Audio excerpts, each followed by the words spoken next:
বাংলাদেশের একজন উজ্জ্বল নক্ষত্র শাহেদ আহমদুল্লাহ এবং তার প্রতিষ্ঠিত সুন্নাহ ফাউন্ডেশন এর কর্মতৎপরতা একটি বাস্তবিক বিশ্লেষণ। বাংলাদেশে যে সমস্ত দুর্দশাগ্রস্ত অবস্থা, যে সমস্ত ভয়ঙ্কর পরিস্থিতি আল্লাহর পক্ষ থেকে আযাব এবং গজব চলে আসে, যে কোনো মানুষের বিপদ আপদে যারা সর্বাধিক এগিয়ে যায় তারা হচ্ছে আলেম সমাজ।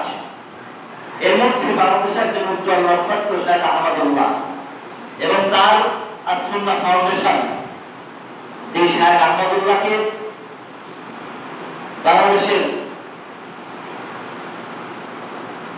এই দেশকে স্বাধীন দ্বিতীয়বার স্বাধীন করার পিছনে যাদের সবচেয়ে বড় অবদান ছাত্র জনতার পক্ষ থেকে বাংলাদেশের ইসলামিক স্কলার হিসেবে যার প্রতি সমর্থন জানিয়েছিল, যাকে আহ্বান জানিয়েছিল যে আপনি ধর্মীয় উপদেষ্টা হন, তিনি ওই পদকে বর্জন করেছেন।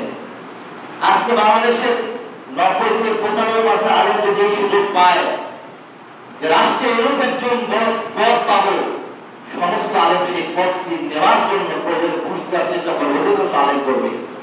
কিন্তু এই পদে প্রস্তাব পাওয়ার পরে যিনি এটাকে বর্জন করেছেন এবং যে সমস্ত ছাত্র জনতাকে হাসপাতালে তারা মৃত্যুর সাথে লড়াই করছে, মৃত্যু হয়ে যাবে যাদের মুহূর্ত, যাদের শরীরে গুরুত্ব অবস্থায় রয়েছে, জীবন চলে যাবে এরূপ অবস্থায় রয়েছে, তাদের সঙ্গে সাক্ষাৎ করে 10 কোটি টাকার মতো তাদের ক্ষেত্রে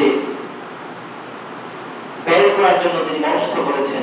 এর আগে আমরা দেখেছি শাহেদ আহমদুল্লাহ শত শত কোটি কোটি টাকা সিলেটের বন্যা কবলিত গত বছর তিনি ব্যয় করেছেন।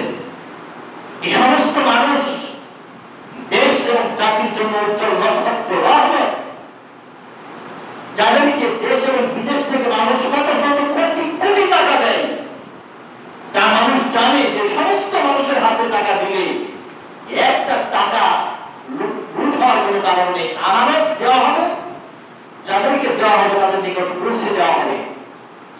আর এই সমস্ত অর্থ যদি মানুষ বুঝে গিয়েছে চোর বাপ্পার ক্ষমতাসীন সেই চোরদের হাতে যদি দেওয়া হতো তারা সব লুটপাট করে খেয়ে নিত, তারা খেয়ে নিয়েছে।